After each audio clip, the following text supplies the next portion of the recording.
The following production is brought to you by the Talkin' Buds Leaf Show.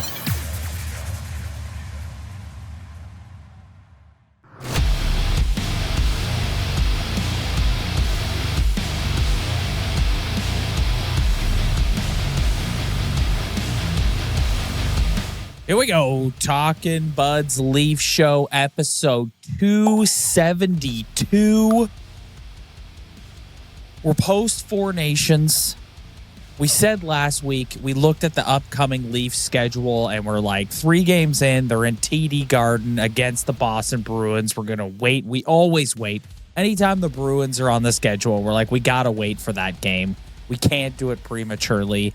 And wow, am I glad we waited for that game. What a wild, wild hockey game from start to finish. Where do you even want to begin with this?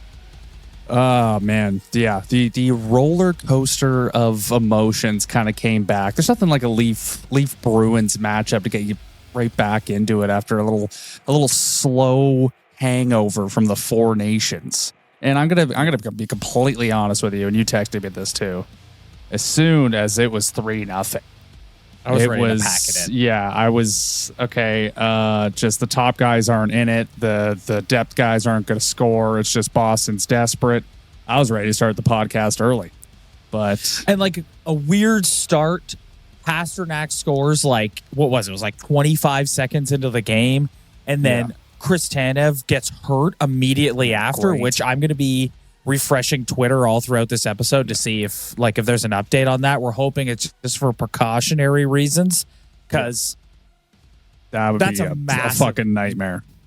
That's devastating. And for the first period and a half of that hockey game, I thought the Leafs were brutal. Everyone was brutal.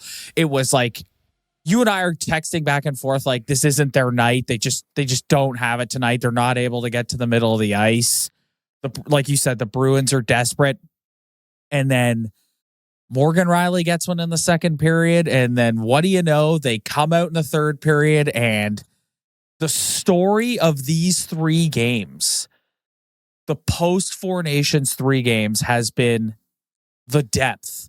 Yeah. Nick Robertson, the sniper, Pontus Holmberg.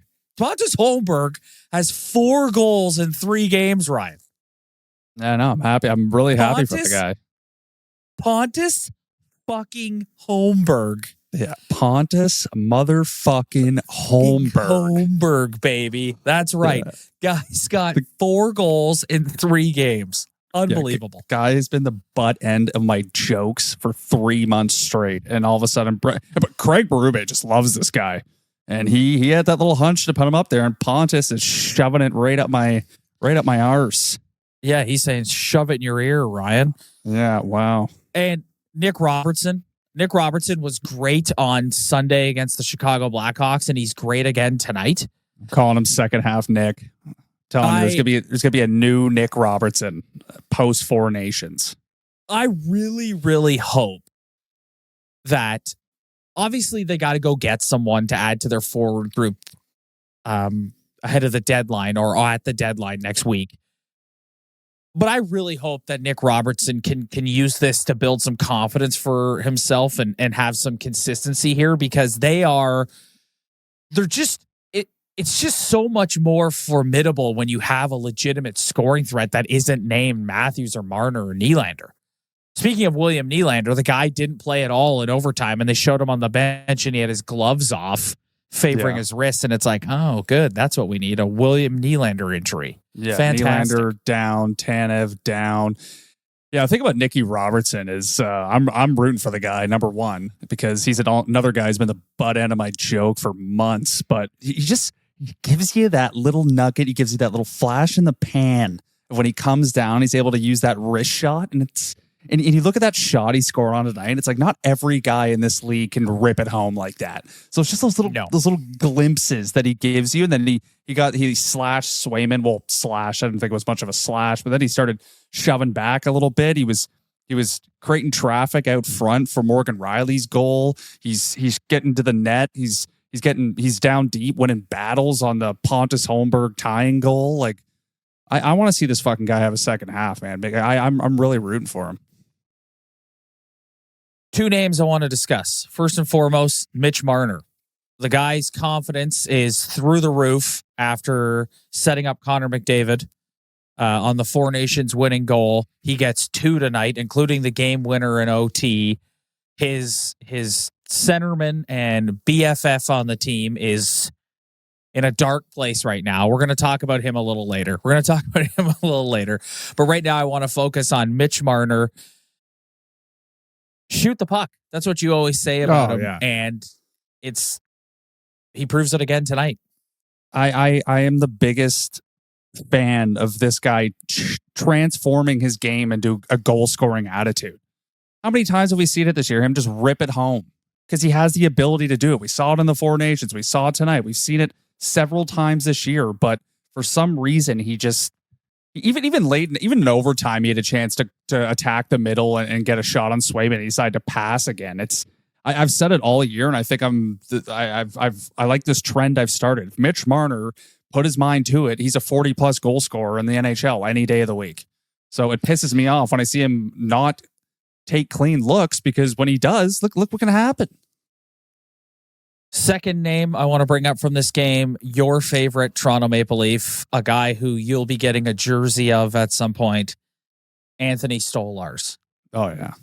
Absolutely. It's rare that you could watch a game where a goalie gives up 4 goals and come away from it being like he was outstanding, but Anthony Stolarz was outstanding.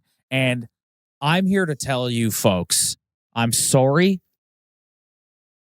For the rest of the season, hopefully they can both stay healthy and they can ride this Stolarz Wall tandem, and that would be really great. But when we get to the playoffs, you're going to have to pick a lane, and right now, I'm picking the Anthony Stolarz lane. Well, this guy is outstanding and has been outstanding when he's been healthy this season. I think the coaching staff kind of showed you that they're leaning in the same direction as well by him starting the first game after the break and then him starting tonight. I think he's just such a monster in there. Just the way he just, I don't know, there's just a confidence. You just watch him play the position and it makes you feel comfortable. I don't know what it is. And he's very acrobatic for a big guy. He makes big saves. I thought tonight he was put in a tough spot with David Pastrnak coming down on a breakaway to start the game. But yeah, I think we've been talking about this all year. But game 1 right now, he's my guy, and hopefully he can stay healthy and continue on that trajectory, because I think that's where he's headed. He was great. He was great also on Saturday night against the Carolina Hurricanes. I can't say enough about just the confidence a guy like that gives you.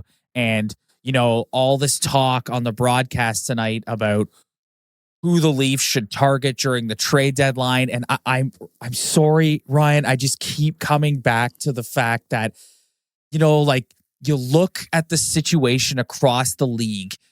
Let's look at the division. All these rumors that Matthew Tkachuk is done for the foreseeable future with an injury he sustained at the Four Nations, which is really going to impact the Florida Panthers. And I just keep thinking about these two guys that you have in net, and you're like, these two, I want to go all in because I just believe in this goaltending duo so much. And I think I have never gone into a postseason feeling better about what the Leafs have in net than I do right now. Yeah, it's the saving grace of the season. Like, let's not mess around here. If you were to pinpoint one thing that's going to give you more confidence than anything that is different from years past, because the core is the same, everything's pretty much the same, depth pieces in and out. The number one thing you can pinpoint in the saving grace is you have 2 goaltenders who you believe in can go in and win a game. And one of them won a big game tonight, and he had to do what he had to do to get it done. They let in 3 pretty early, but then he was unbelievable to keep them in that game and end up winning that game as well. So, yeah, I totally get that mentality of going all in, because that's the only thing that you could really feel so much better about going in to a playoff series compared to years past. Okay, let's talk about Auston Matthews. Okay, hold on. I want to double back on this Marner thing. We brought up Marner's name for a quick second there. We gave a quick comment, but I want your take on, because I'm kind of buying the hype a little bit. I'm not gonna lie. I'm buying the hype of what that tournament could potentially do to his confidence, and also the PR image rehabilitation that it has done for him, and almost in my eyes, I'm almost seeing him in a different light based off what I watched him do over that 4-game span. And I think go ahead. So Darren Dreger reported, I think it was yesterday, that Marner and his camp are leaning towards heading to free agency at the end of the offseason. Now, I'm not here to disparage anybody, but it's been pretty clear through both Marner contract negotiations that Dreger gets his information from the Marner camp. So when he reports things, it's very like Marner set. It's not like he's never being like, well, the Leafs think this. It's always like Marner and his camp are going to do whatever. So I definitely am in agreement that his play during the Four Nations has helped rehabilitate his image a little bit. He's not all the way back, but it has helped get people off his ass, basically. I think if Mitch Marner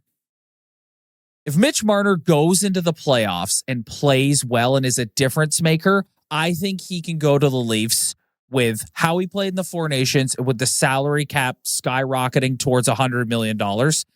I think if he plays well in the playoffs, he can go to the Leafs and say, I want to get paid what Auston Matthews is getting paid. And based on the season Auston Matthews is having, I think he could potentially even look at them and say, I want to get paid more money than Auston Matthews. And I don't think people will be outraged by that.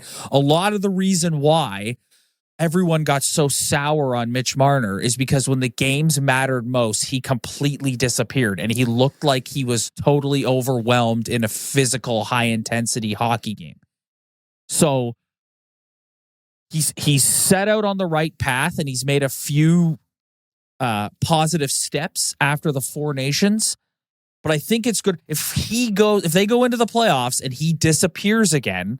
I think all that's going to go out the window and all that bad blood's going to come back and people are going to get pissed when he starts asking the Leafs for a big contract extension. Yeah. But I think if he plays well and I'm here to say it, man. If he plays well and is a difference maker and you combine that with the type of season that Auston Matthews is having, I don't think people will be upset if he says, I want to get paid more. I want $14 million. And you can argue like the semantics of that and the comparables, but at the end of the day, the salary cap is skyrocketing. The Leafs have a fuckload of money. And if he asks for it and he plays well, they can give it to him. And that's just the reality of the situation. I think his destiny is in his hands right now in terms of what's next for him. Yeah. And you're right. The big game performance is still there. That hasn't changed at all. But I was thinking that I think that little break for him and his performance in the bigger games and having some clutch moments in that tournament has kind of put him on a right path. And if he can continue to follow that path, then it's money for him. But there's obviously that other path where he can go back just being the same old, I don't show up at a big game Mitch Marner, and then nothing. And then by the end of the season, it will be kind of back to what it is. But I think this tournament has put him down the right path. He has potential to take advantage of something great here. Yes. And I think, again, if he disappears, people are going to come right back. If he disappears and then it's leaked in the offseason, yes, that he's looking for Auston Matthews money or more money than what Auston Matthews, a higher cap hit, I think people are going to be pissed and be like, are you out of your goddamn mind? Yep. But listen, all it takes is a couple of big performances to help your team win games and win rounds in the postseason. And you can ask for $14 million, bud, and no one's going to say boo. No one is going to say anything. That's just the reality of the situation. So you know what? We went into this season, we ended last year and went into this year with this fan base really sour on this guy. Really, really sour on this guy. And for the most part this season, he's been very, very good. Auston Matthews has had I think it's important to include Matthews in this, because as much as they're line mates and besties, they're kind of like that's the comparable that Marner is going to the table with. He is saying, I want as much as, I think I'm just as good, if not better than this guy, and I want to get paid what he's being paid. And when you look at how this season has gone, it's hard to argue against that. Yeah, absolutely. And let's transition over to the other guy we're alluding to right now. So this is really tough, man, because Auston Matthews is not in a good place right now. This has been a really weird, injury-riddled year that has been really inconsistent. He's been snake bit. I think back to the Four Nations final game last week, and there's a lot of the consensus was that he was one of the better players on the ice for Team USA in that game. He had 3 scoring chances in overtime. Jordan Binnington robbed him on all 3. He took a beating in the US media. I was shocked at how a lot of the strays he was catching after the loss from US media specifically. I like US sports media. And you watch him in these 3 games back, and granted, like these guys have to be exhausted. There's no way they're not exhausted. You just played your heart out over the last 2 weeks and you got to jump right back in. So I'll cut him that. But you just watch him, and he's a shell of himself out there. He is nowhere near as dangerous. He's making weird decisions with the puck. He's turning it over. He's hitting posts. He's missing open nets. His defensive game is still very good. Like, before someone jumps in the comments at me and goes, he's a 200-foot Selke nominee. Like, yes, I know that. But he's supposed... It's tough to say, man. I almost don't know how to properly articulate it, because I think there's just so many variables and so many factors. He's not healthy. Like his shot is, watch him shoot the puck. Yeah, it's totally different. He clearly has a back issue of some kind that is impacting his play, and he just does not have the zip. His wrist shot, since he came into the league, he has had one of the most deadly elite wrist shots in the game. And it's not there. Yeah, it's just not there. Yeah. Yeah. It's just not there. I mean, I'm going to leave the Four Nations aside. I thought everyone went overboard with his performance and clouding on him. That's a whole different deal. To me, this is the entire season. And where I'm at right now is I'm past the point of criticizing his play, and I'm actually concerned.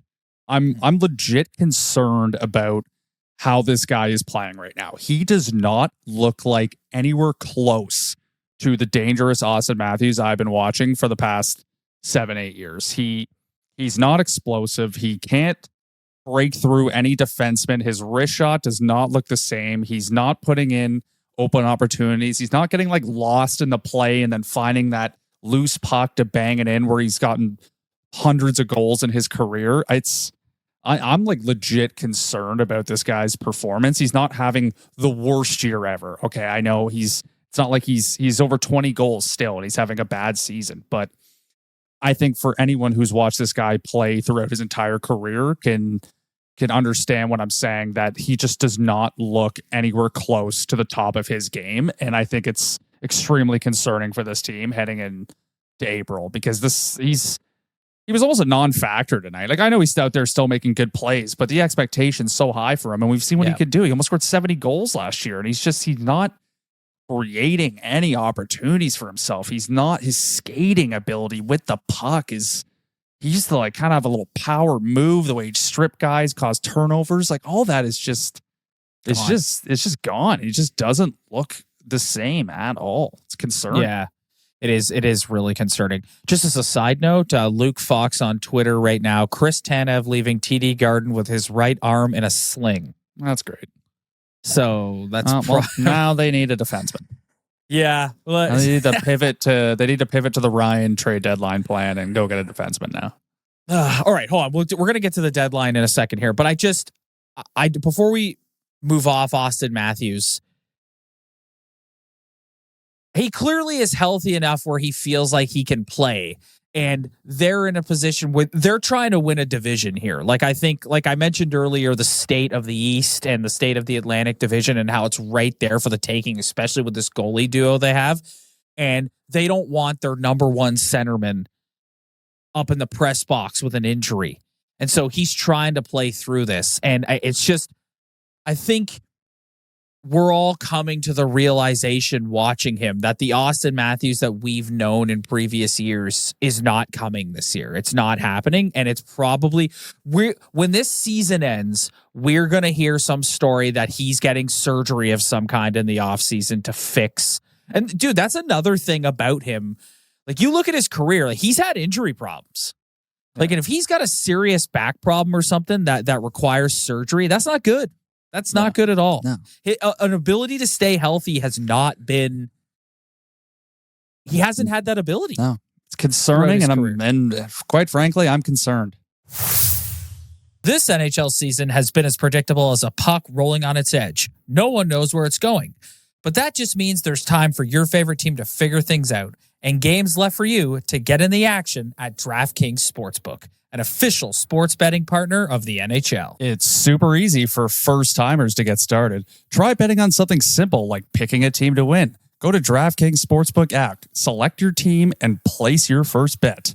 And if you're new to DraftKings, listen up. New customers bet $5 to get $150 in bonus bets instantly. Download the DraftKings Sportsbook app now and use code THPN. That's code THPN for new customers to get $150 in bonus bets instantly when you bet just $5.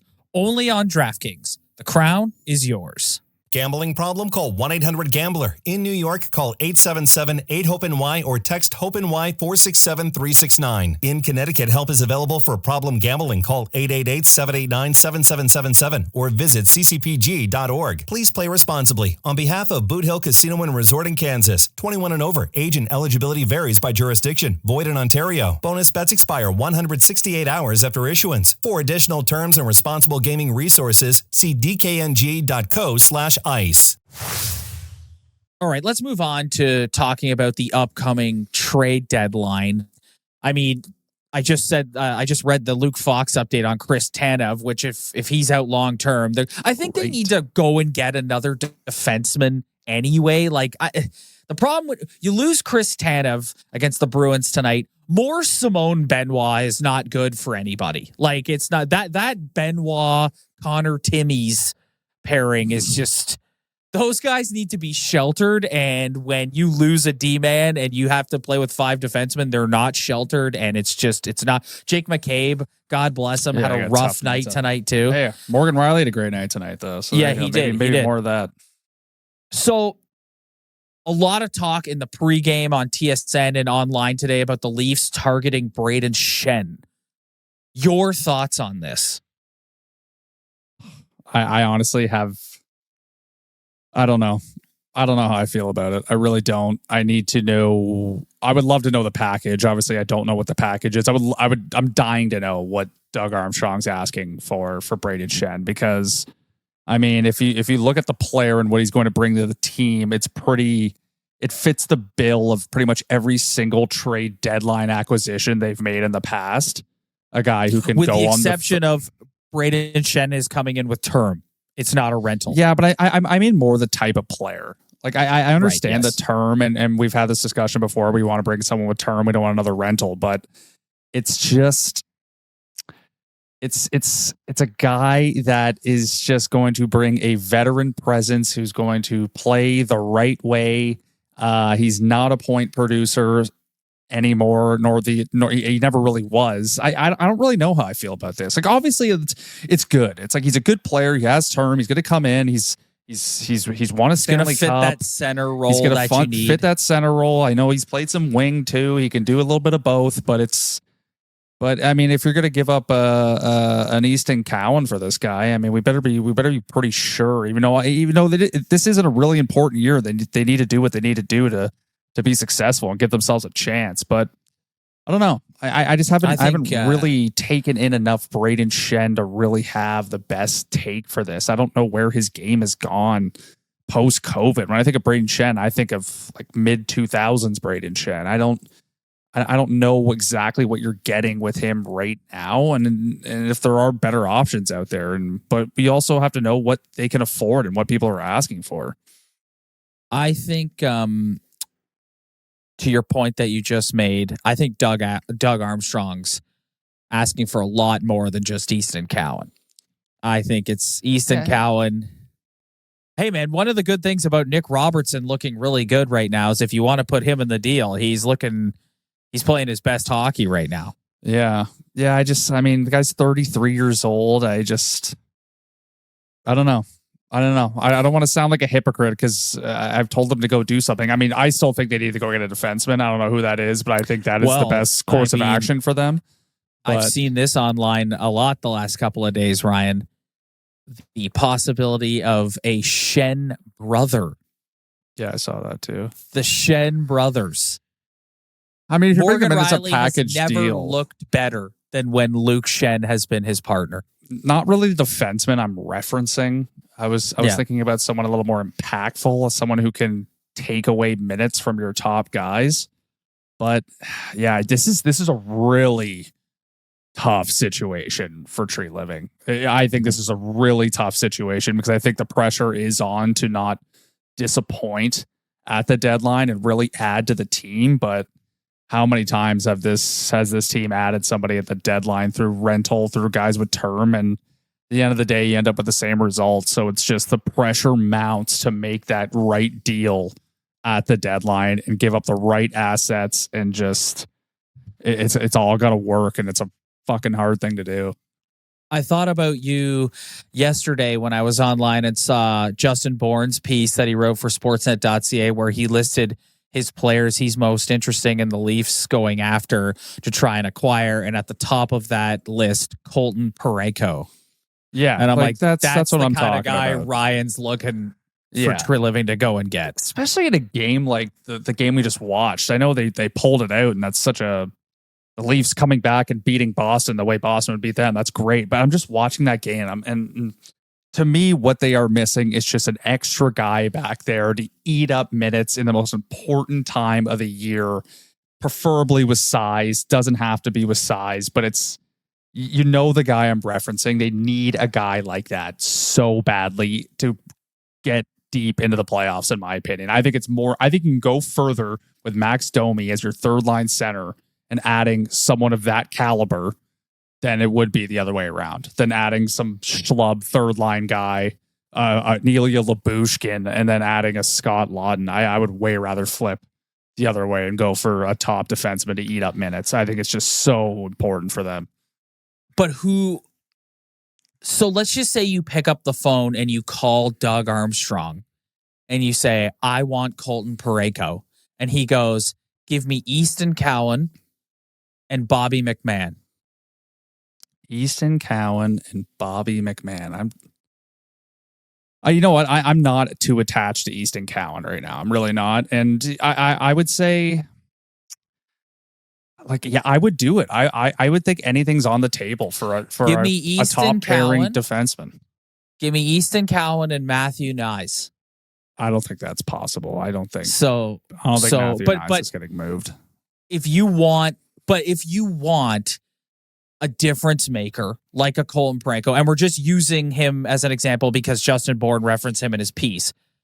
But if you want a difference maker like that, you have to pay a premium for it.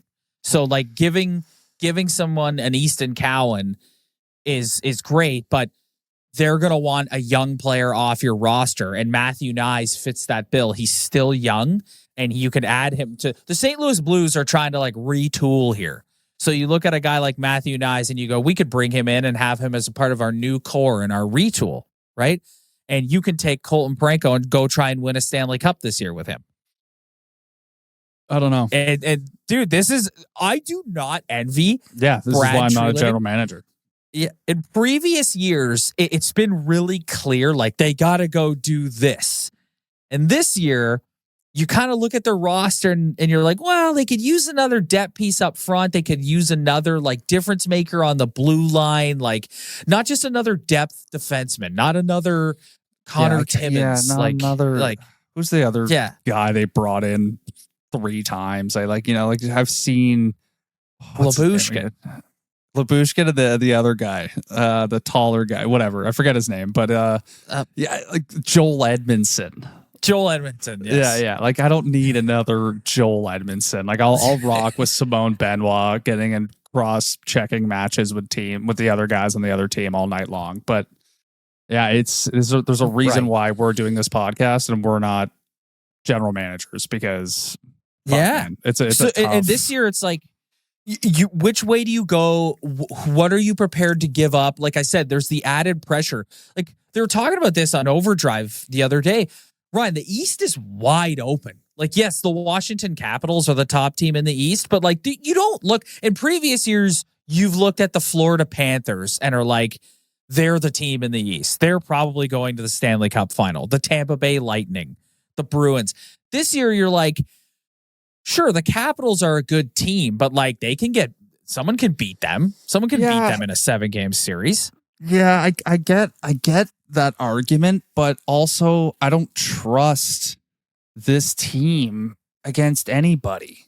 Like I know it's wide open, but they can play the Detroit Red Wings in the first round and somehow take an L. Like I'm not like I think they got to look smaller picture. Like it's just you got to win that first round against who you're playing. We make jokes all the time that if they played the Buffalo Sabres in the first round, would it go 7 games? Would they win the series? So I'm not gonna get too excited about the East is open. Like Florida's still a damn good team. Okay, they're if you want to imagine a Leafs Florida series in the first round, I'm not looking forward to it. I'll tell you that right now. I don't like their chances. So I don't necessarily buy that argument. That's totally fair. But I guess the point I'm trying to make is retro living is in a tough spot this year, man. It's like, what do you do? Yeah. What do you do? Like, I feel a pressure and I'm just watching. Yeah. I think they're going to go to get one of these Shen, Lawton type of guys and then whatever happens after that. I think that's probably what's going to happen. And the reality of the situation is you're going into like the salary cap going up as much as it's going up is a game changer. It really is. It just opens up so much more money for you to go. And like I say, some of these teams won't be able to go to the cap ceiling every year. And the Leafs will spend to the last cent every single season. So it just is what it is. And I think you're right. I think the type of defenseman that you want them to go and get it's just really hard to get that guy in. Yeah, it's impossible. Like when do you ever see that happen? It's just that's just my absolute dream have. Like I just think that would make the biggest difference for them. So I mean I'd be calling everybody to see what the price is on any top defenseman available. Yeah. Okay, looking ahead at the schedule here. They've got another back-to-back coming up this week. Like how's this like for weird scheduling? This is not the Leafs schedule I have in front of me. This is just the general NHL schedule. Here we go. How's this for weird scheduling? That Friday night in the Garden against the New York Rangers. Sunday at no Saturday game. Sunday at 1 p.m. in Pittsburgh against the awful Pittsburgh Penguins, and then turning around the following Monday to come back home to play Macklin Celebrini and the San Jose Sharks. Yeah. Bizarre scheduling. I got to tell you, man, like there are some teams in the National Hockey League right now that are not in a good place. That Chicago Blackhawk team that we watched on Sunday night, holy shit, are they awful. Yeah. They are awful, that hockey team. Yeah. They're not great.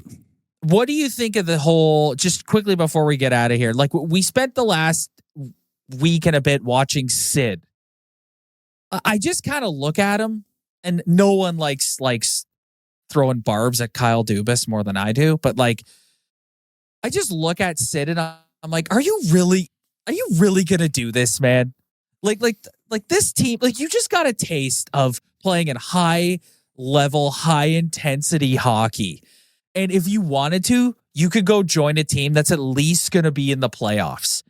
And like, are you really going to be a hero to the point that you're like, I'm staying in Pittsburgh just cuz? Like, really, man? It looks like it.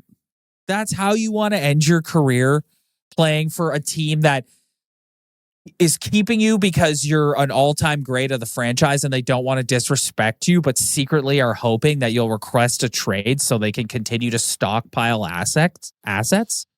Yeah, I mean, maybe I could see it happening. I don't think it's going to happen this year, but I think at some point, if that team doesn't turn it around, which I don't see why they would, they're in such a bad place. I could see maybe the last year of his career, them trying to get him one more cup, even though he has 3. But yeah, it's a weird situation. I don't know. I mean, I think if he didn't have a cup, or he just had like the one that they won from like 2009, then maybe it would be more of a pressing matter. But I mean, the guy's won a lot of championships in his career, and I think right now he's still in his loyal phase. So he's just got to say, I think at some point, maybe before his career ends, he'll move on somewhere else. All right, buddy, we are going to get out of here. We will be back next Tuesday, and you can give us your thoughts on Macklin Celebrini after seeing him up close as the San Jose Sharks come to Scotiabank Arena. We are back on our regular. The way I think we're going to handle this the rest of the way is you're going to get one episode a week from us. That's happening depending on how it goes with like where they're at in the standings. If anything exciting happens, maybe we'll get together and talk if they make a big move at the deadline and just give our thoughts on that. Either way, keep it locked right here on the Talking Buds Leaf Show YouTube channel because we are barreling towards the postseason, and that means more post-game shows. Whoever the Leafs are going to play, whether it's the Detroit Red Wings, it's the Ottawa Senators, it's the Tampa Bay Lightning, who are red hot all of the sudden. We will be here after every game in the postseason. So hit that like and subscribe button below. Spread the word. Tell your friends. If you're listening to the audio version, please do the same. We will see you guys in a week.